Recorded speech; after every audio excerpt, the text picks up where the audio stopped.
Full name is Ryan Marshall Hiroshi Tanaka. I go by Marshall Tanaka. I was born in East LA, grew up in Montebello my whole entire life. The circumstances that led to my injury was I was driving on the 60 freeway going towards Los Angeles. I was in the Hacienda Heights area where the 60 freeway you veer off to the 605 north. On January 9th, 2020, there is a bottleneck such that I had to slow down to a stop. The car stopped behind me, but another car who was a drunk driver hit the car behind me. The car behind me hit me when underneath my car, I was trapped inside my car because my car had collapsed. Fortunately, I was in a minivan, so the back hatch of the car popped open. I didn't want to go out that way because there was fire that way, but eventually there was too much smoke. I jumped through the back hatch. I caught on fire, ran over to the side of the freeway, rolled out. I've suffered second and third degree burn from that. From that day, I was in the hospital till February 17th. So January 9th to February 17th, I was discharged from the hospital. Took 18 months to rehab. 9 of those months were I was still bleeding from my injuries. Went back to work on a part-time basis in July of 2021 and gradually started working more until maybe full-time 6 to 9 months later.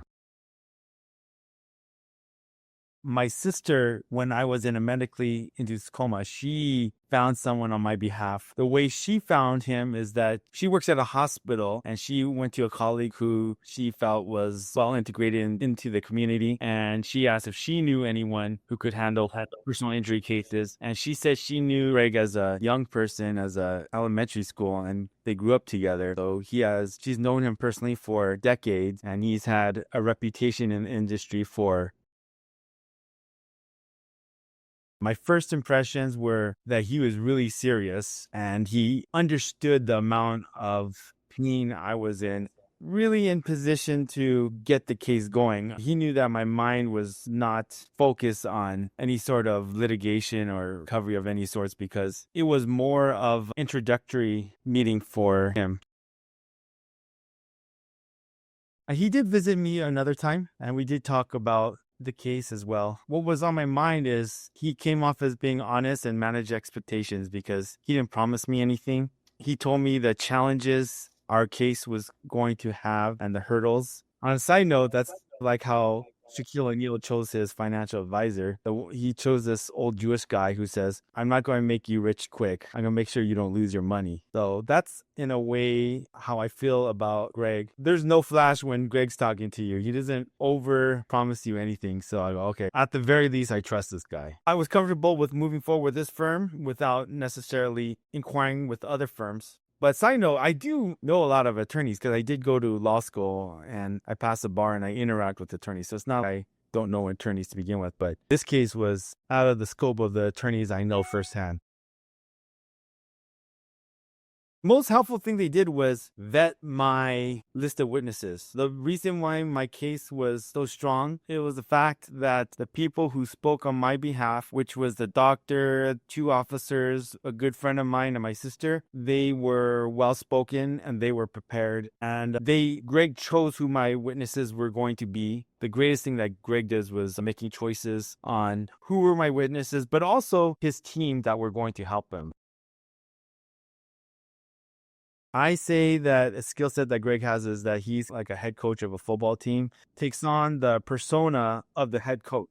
The head coach might not know what the kicker is working on or what the punt returner is working on or a certain route that a receiver has to make or a certain defensive assignment defensive back may make, but he is in touch with all the other coaches and he manages their personalities and he makes sure people work together. I see Greg as a leader of a group of people. He's more of a mastermind of finding interesting legal theories. That's, to me, Greg's greatest asset is to be a CEO or head coach and to manage people's expectations to make sure that each part of the team is working together and is on the same page.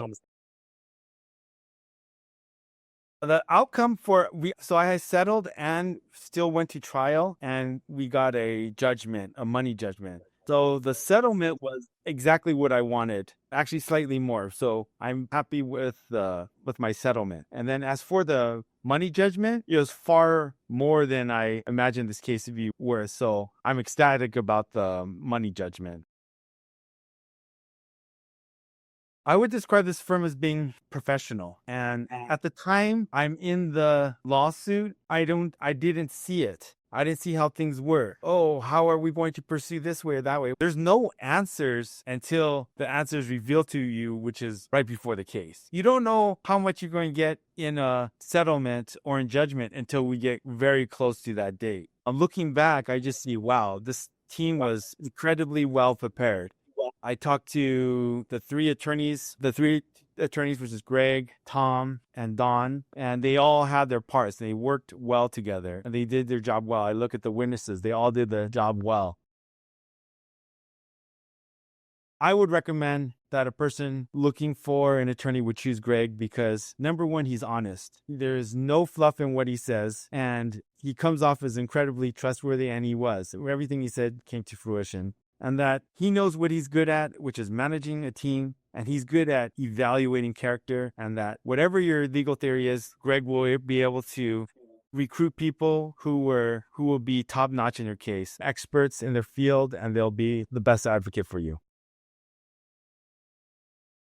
I chose Greg to represent me, but I thank him as well for taking on my case. I thought when I presented this case to any attorney would be like, yes, let's do this. But he was telling me that one legal expert who he was trying to recruit backed down and said, no, I don't want to do this because I'm about to retire. I don't want to deal with a big case. I was like, wow, okay. Just because you offer a case to an attorney doesn't mean that attorney wants to keep that case. It might be maybe not too hard for them, but just not worth the stress. So thank you for taking on my case. Thank you for managing my expectations. And thank you for getting the results, the exact results that we want and more. Yeah. And just thank you for being a good and honest person. And I guess good things come to people who work hard and trustworthy people. And so it works both ways for him and myself.